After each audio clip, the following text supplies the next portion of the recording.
Hello, welcome graduates. My name is Ian Moulton and I'm President's Professor of English and Cultural History in the College of Integrative Sciences and Arts at Arizona State University. Welcome to all graduates, families, and friends. I'm an English professor, and so it makes sense that I would want to share a poem with you.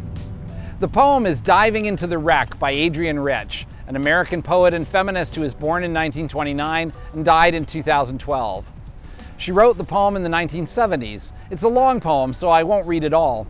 It begins by describing a diver getting ready to dive down into the wreck of a sunken ship. First, having read the Book of Myths and loaded the camera and checked the edge of the knife blade, I put on the body armor of black rubber, the absurd flippers, the grave and awkward mask. The diver is alone, and she describes the ladder that leads down from her boat into the water. She then depicts her descent into the water. I go down, rung after rung, and still the oxygen immerses me, the blue light, the clear atoms of our human air. I go down. My flippers cripple me. I crawl like an insect down the ladder, and there is no one to tell me where the ocean will begin. The equipment she is using hinders her, but it also helps her. The mask helps her breathe and cope with the pressure as she descends. The process of going into the water is disorienting. She says, "It's easy to forget what I came for," and notes that you breathe differently down here. But then she collects herself and focuses. I came to explore the wreck. The words are purposes. The words are maps. I came to see the damage that was done and the treasures that prevail. I stroked the beam of my lamp slowly along the flank of something more permanent than fish or weed. The thing I came for. The wreck and not the story of the wreck. The thing itself and not the myth. The drowned face, always staring toward the sun. The evidence of disaster worn by salt and sway into this threadbare beauty. The ribs of the disaster. Well, this to me is the core of the poem. Why explore a wreck? To find out why the disaster happened? To bear witness? To see how horrible and beautiful it is? To find what can be salvaged, what might be useful? You explore a wreck to find the thing itself, to see the damage that was done, and to grab the treasures that prevail. The poem ends, "We are, I am, you are.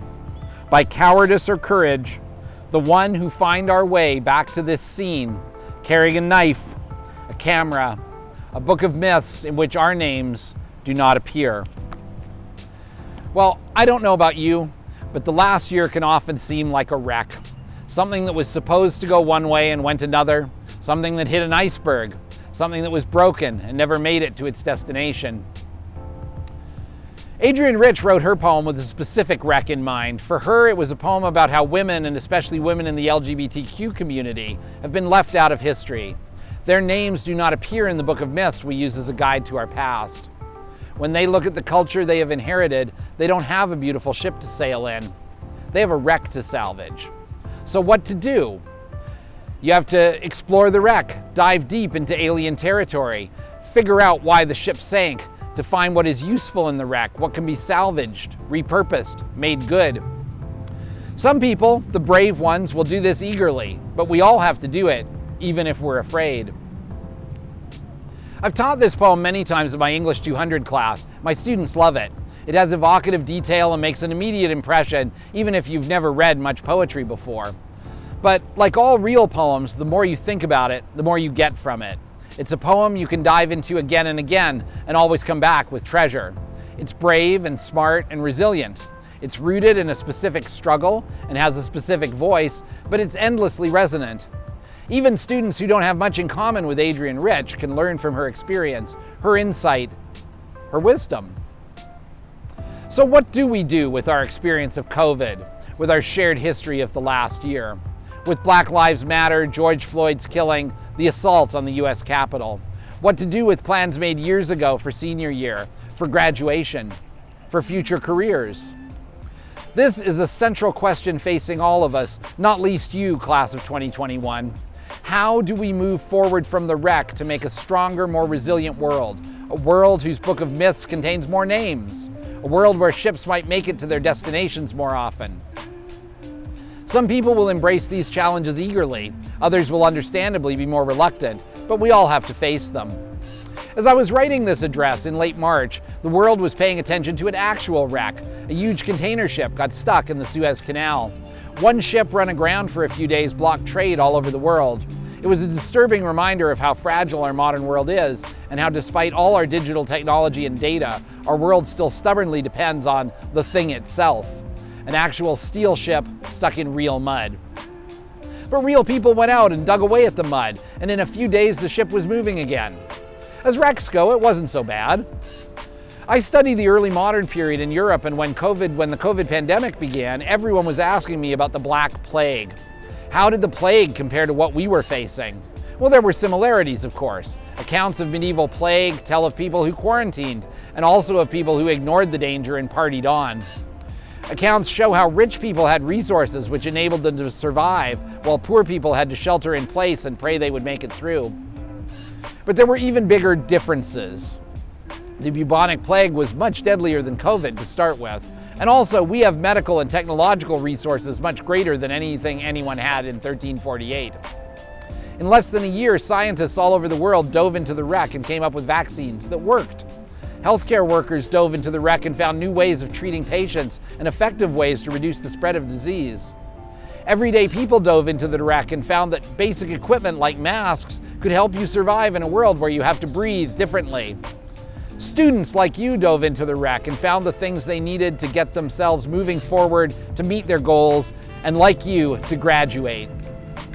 Every year at graduation, speakers tell graduates the challenges they face are unique and exciting. That's certainly true this year too. And at this particular historical moment, the challenges seem greater than ever. But you will meet them. We will meet them, and we will overcome them. Use your knife to cut loose the things you no longer need. Use your camera to make a record of where you've been. Use the books of myths, however inadequate, and write new books with your names in them. And use your mask. As Rich says about her mask, my mask is powerful. It pumps my blood with power. You've got challenges, but you've also got tools. And you've got the power and the knowledge. College is good for that. You've worked hard to earn your degree, especially in the wreck of this last year. Take what you've learned in your years at ASU and dive deep. Grab the things that are useful, take them with you, use them. Congratulations, class of 2021. You've made it through the wreck. You graduated.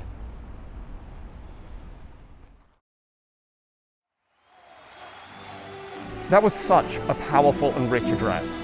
It's just the kind of passion that convinced me, despite my advancing years, to return to grad school this summer to get my own doctorate. And congratulations on that, Nick. Anyone can be a student at ASU, clearly even you, Nick. And with a tuition waiver for staff, hey, you have no excuses. If any of our guests today would like to hear more from Ian, and he has a lot to say, he gave a lot of information on interviews, presentations, especially this last year about pandemics in history. As we come to the close of our virtual celebration, I really want to thank you all for joining us on this special day. We know it isn't the same as being here in person, and we will get back to those days. But we hope we've succeeded in bringing a bit of the same hope and excitement to you, your family, and friends. Whether you're at home or on the beach or watching this in Starbucks, we are proud of your accomplishments. Yes.